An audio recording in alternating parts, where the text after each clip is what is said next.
To start in any program, getting a fast overlook into it helps a lot in understanding it better. Welcome to another video with Yui. Yui is here to help you start your creative journey using free and affordable programs. Today, Yui will take you in a brief trip into the latest free designing program called Affinity.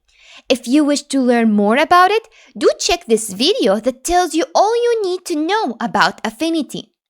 And before we jump into the tutorial, make sure to download the program. The link to do so is in the description. Are you ready?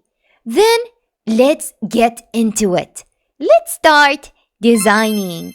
Previously on Yui Design. After downloading Affinity and connecting it to your account, the first thing that will appear in front of you is this page over here, where you will find your recent project, saved file presets, and even simple tutorials Affinity offers to its users. To create or open any project, you can check the right upper corner. The green plus sign is to create a document, while the file one next to it is to open any previously created document. And yes, if you are a previous Adobe user, you can easily reopen it on this program.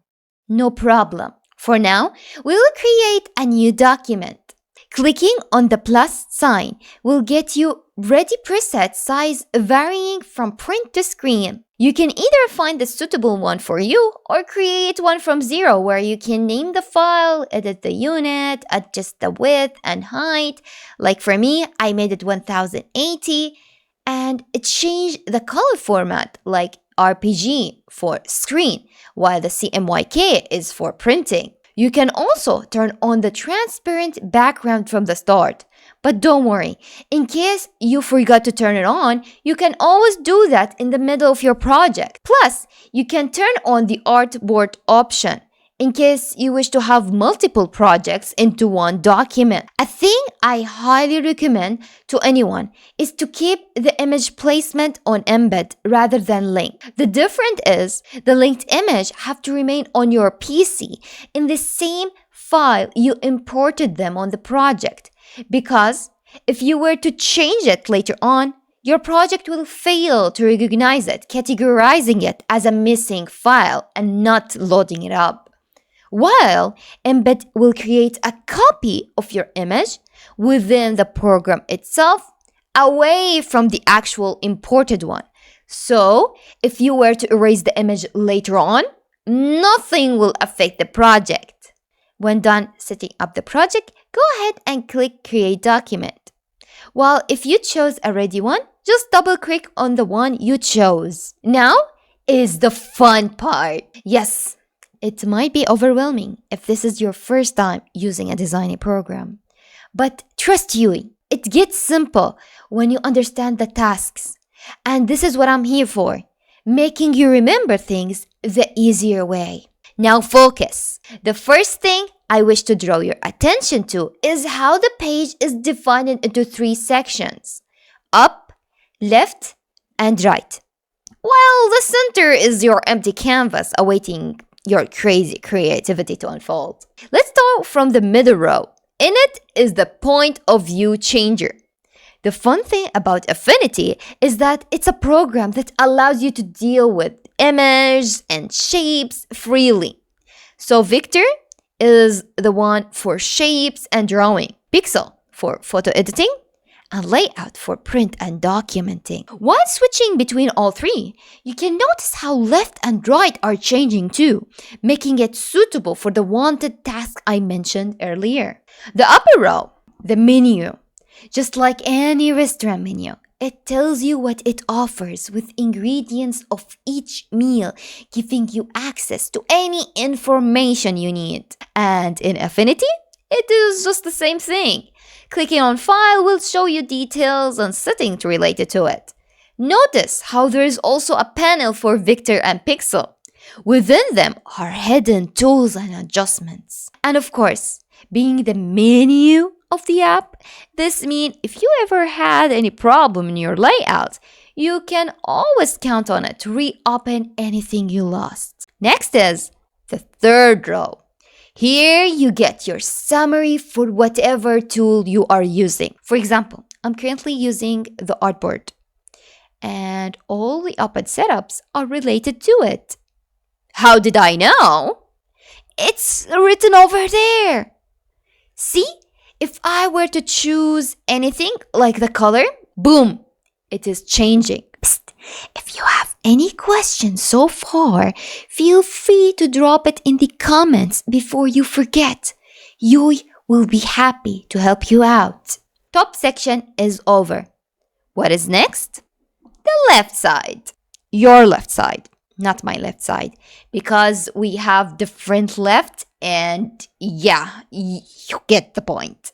Left is all about tools. Whatever viewpoint you are in, left is going to be your toolbar. However, what makes Affinity great is that it is flexible application.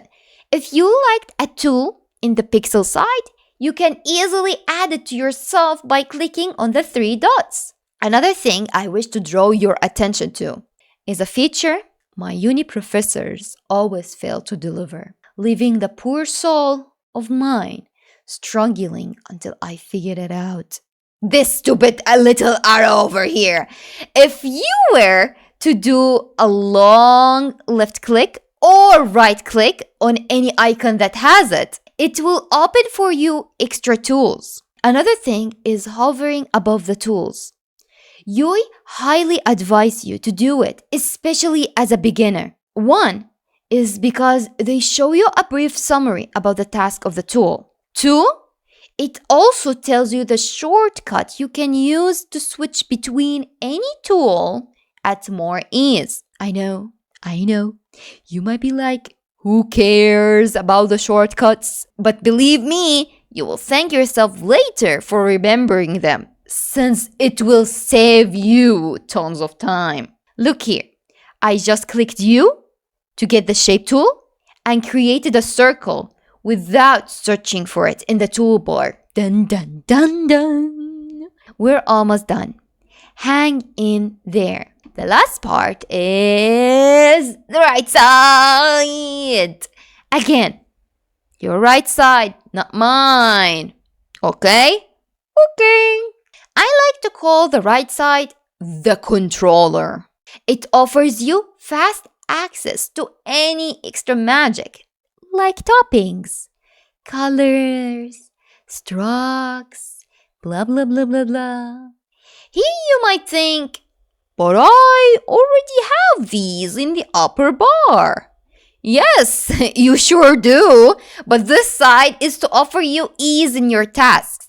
It's closer to your canvas and even have all details related to specific topics, not all merged with one each other, but open on the right. Colors have a full window, strokes too, allowing you to see the feature into more depth without any hidden features. Do know that the right side is also fully customizable. In case you closed a panel, you can easily reopen it from window in the menu. I said that earlier on. Do you remember? There are even lots of other stuff you can add to make your experience more easier. This is the way I made mine, depending on what most stuff I tend to use. So, in case you have extra tools or missing stuff, don't panic. Take your time. Learn about what you need. It is fine. The right side is your best pal. After all, it's not bonded to be attached there, but can stick to your side while working. So now, go all crazy. Create cool shapes in vectors. Edit curse images in pixels. And make your pages extra organized in layouts. But always remember, don't force yourself into other people's methods. After all, what makes designing enjoyable is that there are millions of methods to do one thing. So don't be too harsh on yourself, especially if you are in the start. Good job on keeping up with Yui. Let me know in the comments if you love this tutorial And if you have any further questions, the like button is close too. Remember to click it to help this video reach more and more people in need. Also, feel free to check out my Coffee page, which features tons of game designs you can download and use on your devices. Hope you had a fruitful watch. Yui is out.